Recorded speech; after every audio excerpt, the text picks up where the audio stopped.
What's up, GlenX kids? I'm Tim Burr. I founded Return to Dirt. They told you that. I'll open with a video that we did last year during a camp near Lake Tahoe.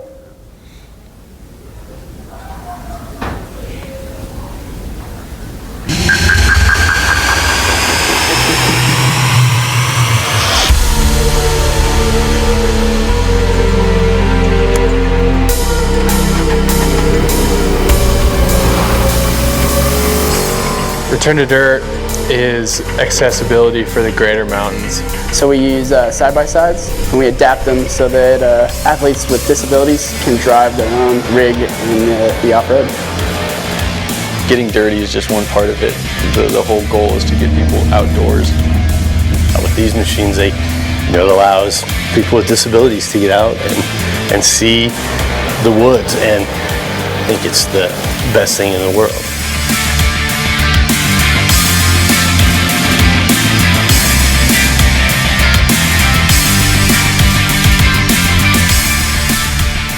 It's just awesome, it's a feeling of freedom and, a feeling of independence that you can't really get from most other adaptive sports out there.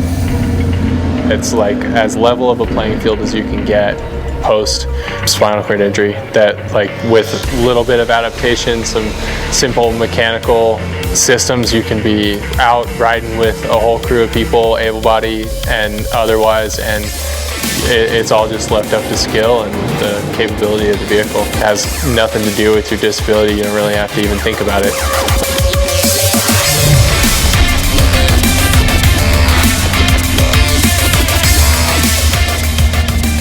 You can't help but be free, just have that little bit of control back and just do things kind of on your terms, It's pretty cool. Getting to rip around back roads and just see places that you can't normally go has just been a breath of fresh air and really ignited that passion again. Being able to control your adrenaline independently, it's great to just be behind something so powerful and so big that it's really up to you to do whatever. I think nature has a true calling to everyone, and I think it just feels natural and where you should be.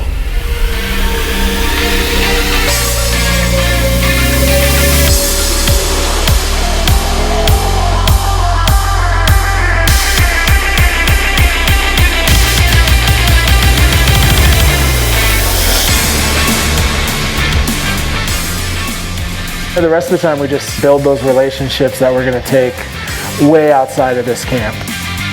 We've had a few individuals who were able to camp the first time since their injury, and I think that's pretty rewarding in itself. Our mission as a whole would not be fulfilled without support of all of our sponsors and donors. Whatever we can be for somebody, it's pretty sweet to be able to sort of turn around and give it back.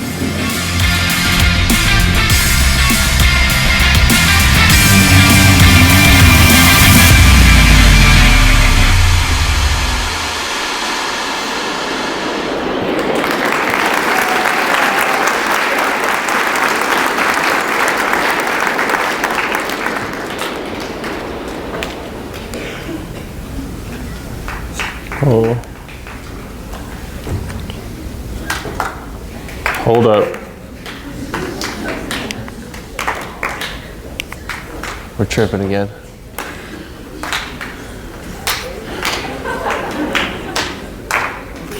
So if I'm going to tell you guys my story, it's only right that I start with the 2011 edition of Timmy right here at this very school, doing the very thing that you guys are doing, mostly just messing around.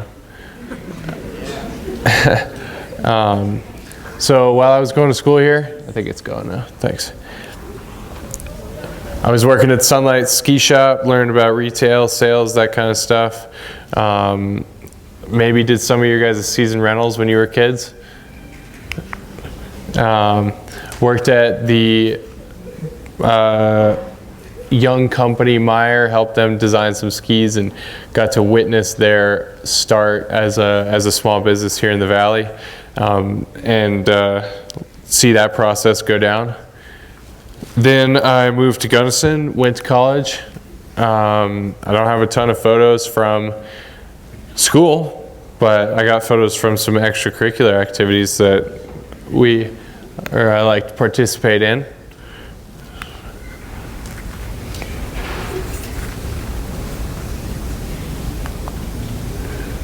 So I skied competitively for the school in big mountain competitions, and then I also skied for pleasure, like we do. I bought a motorcycle, learned how to dirt bike. That was a pretty fun experience. I raced downhill mountain bikes for the school, and then also rode for pleasure. All this while I was working at another retail ski shop, Gene Taylor's, the one in Gunnison, and also for United at the Gunnison Airport. So I didn't have any large specific life goal that I was working towards or anything like that, but I was applying myself towards a number of small goals and activities like you just saw, staying busy, making a point to direct my life in a way that I could keep doing these things that I was just showing you. Ride bikes, motos, skis, all that kind of stuff. That's what I had built my whole life around, and my plan was to keep doing that. These plans changed on November 18th, 2014. My friend and I were backcountry skiing before work. You can see we had some sweet weather, good snow, and I broke my neck. So I'm going to show you this video. It's not terribly gruesome, but it is kind of heavy. So if you think it might upset you, just close your eyes or something. It's only like 20 seconds long. Get her.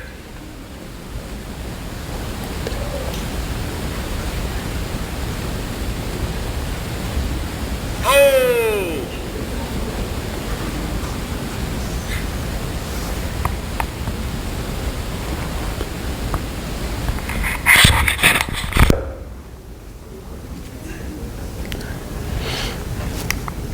That's what a broken neck looks like. Pretty mild crash, but that's how it goes sometimes.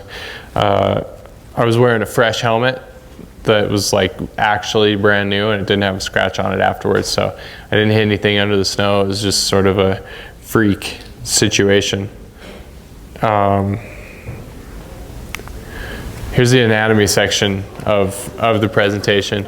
So this is a photo or an image of my neck from the left side. The bones right here, these are the bones that run right behind your throat, and then these are the ones that you can feel on the back of your neck.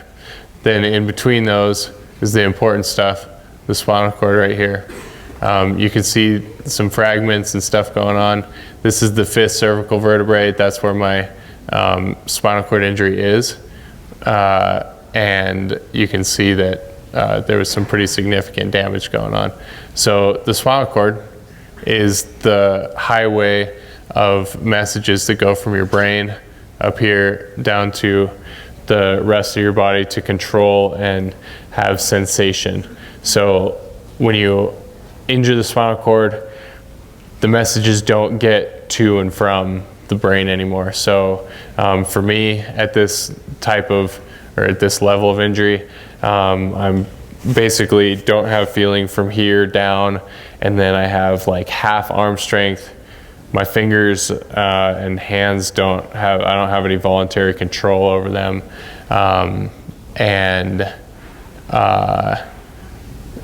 Yeah, that's the prognosis on that.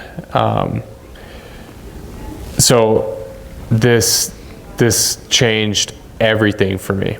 I was 19 years old, and I had lost my independence 100%. Like I spent significant time in the hospital after this, just focusing on breathing, because I didn't mention that, but the paralysis included partially paralyzing my diaphragm, which is the muscle that helps you breathe.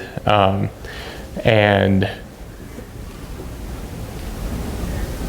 all of that, just trying to breathe and feed myself and sit up in bed and all of these kind of things were totally different than anything I'd ever dealt with before, and it made regular life feel like it was a million miles away. Whoops.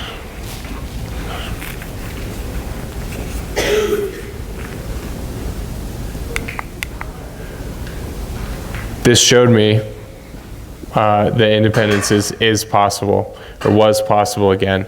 After more than a year riding around in a minivan as a passenger and a ton of help, I got this vehicle put together with all the adaptations necessary for me to be able to drive independently. So you can see there's a seat right there in the front that I can transfer into, and then that goes up into the truck. Crane out the back to put the chair into the bed, and then a topper that closes down, keeps the chair safe. And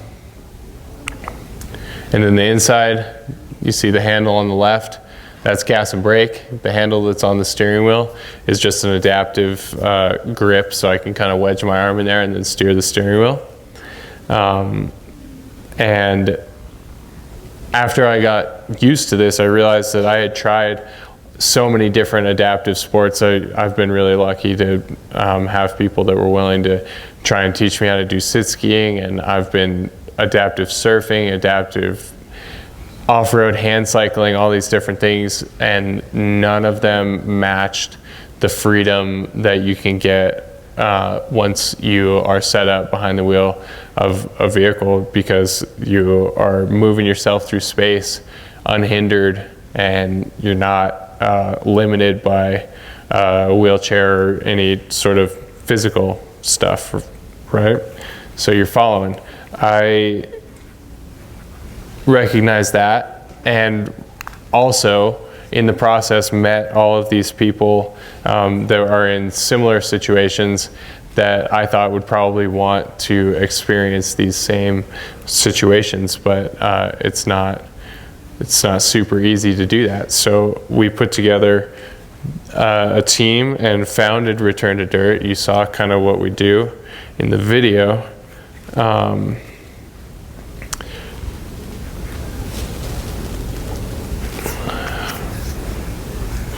Hold on, clicker's not working again.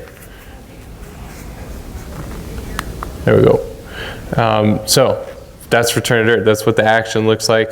And my role in the organization, I am in charge of most of the administrative stuff, doing fundraising, daily operations, donor outreach, equipment, getting trip logistics lined up, marketing, social media, kind of the whole kit. And then I have the team that you saw in the video, and some that are here, that do the physical stuff, like actually the heavy lifting, and then back me up on the administrative stuff as well. And then